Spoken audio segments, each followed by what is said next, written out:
Friends, welcome to மதுஷின் information channel.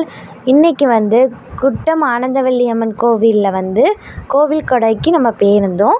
அதில் டே 3 vlog தான் நீங்கள் இன்றைக்கி பார்க்க போகிறீங்க.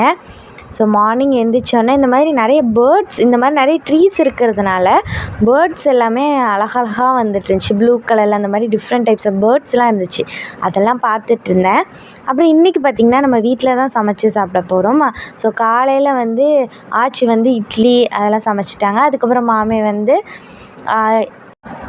வெங்காயம்லாம் உரிச்சிட்டு இருந்தாங்க.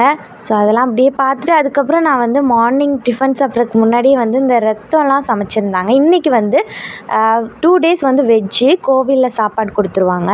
இன்றைக்கி நம்ம வீட்டிலே சமைச்சு சாப்பிட்ற மாதிரி இருக்கும். அங்கே கறி வாங்கி சமைப்பாங்க. காலையிலே ரத்தம்லாம் சமைச்சு கொடுத்துருந்தாங்க. ஸோ அதெல்லாம் சாப்பிட்டேன். இங்கே நல்லா ஃப்ரெஷ்ஷாக இருந்ததுனால டேஸ்ட்டு சூப்பராக இருந்துச்சு. அப்புறம் ஆச்சி மதியான சாப்பாட்டுக்கெலாம் ரெடி பண்ணிகிட்டு இருந்தாங்க. நான் இன்றைக்கி கோவிலுக்கு போகலை. ஏன்னா கோவிலில் சும்மா சின்ன பிள்ளைங்களுக்கெலாம் காம்படிஷன், ஒரு 8th standard படிக்கிற பிள்ளைங்களுக்கெலாம் காம்படிஷன் நடந்துட்டு இருந்துச்சு. அந்த மாதிரி காம்படிஷன் நடந்தால் நாங்கள் இன்றைக்கி போகலை. ஏன்னா நம்ம இன்றைக்கி நான்வெஜ் சாப்பிட்றோம்ல, ஸோ அதனால் போகலை. தென் அப்படியே எங்களோட வீடு அப்படியே உங்களுக்கு காட்டிடலாம் அப்படின்னு சொல்லி இந்த வீடியோ எடுத்துருந்தேன். பாருங்கள், வாழை மரம் அதெல்லாம் இருக்கும்.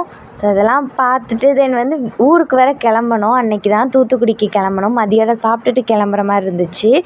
அது கிளம்புறதுக்கும் நாங்கள் அப்படியே ரெடி ஆகிக்கிட்டு இருந்தோம். தென் நாங்கள் தன்னங்காடுக்கு போக வேண்டியது இருந்துச்சு. அங்கே ரிலேட்டிவ் வீடுக்கெலாம் போக வேண்டியது இருந்தனால அங்கே போனோம். அங்கே ஸ்நாக்ஸ்லாம் கொடுத்துருந்தாங்க. அப்புறம் அங்கே அம்மா கொஞ்சம் நேரம் பேசிவிட்டு தென் நான் இங்கே தூத்துக்குடிக்கு வந்துட்டோம். ஸோ ரொம்ப மிஸ் பண்ணோம். இங்கேருந்து ஒவ்வொரு தடவை கிளம்பும் போதும் அடுத்த தடவை எப்படா கோவில் கூட வரும், நம்ம இங்கே வருவோம் அப்படிங்கிற மைண்ட் செட் தான் இருந்துச்சு. நாங்கள் தன்னங்காடுக்கு போயிருந்தோம்ல, அங்கே தான் இந்த வீடியோ எடுத்திருந்தேன். தென் அப்படியே காரில் ஏறி தூத்துக்குடிக்கு வந்தாச்சு. ஸோ நெக்ஸ்ட் vlogல பார்க்கலாம். பாய்.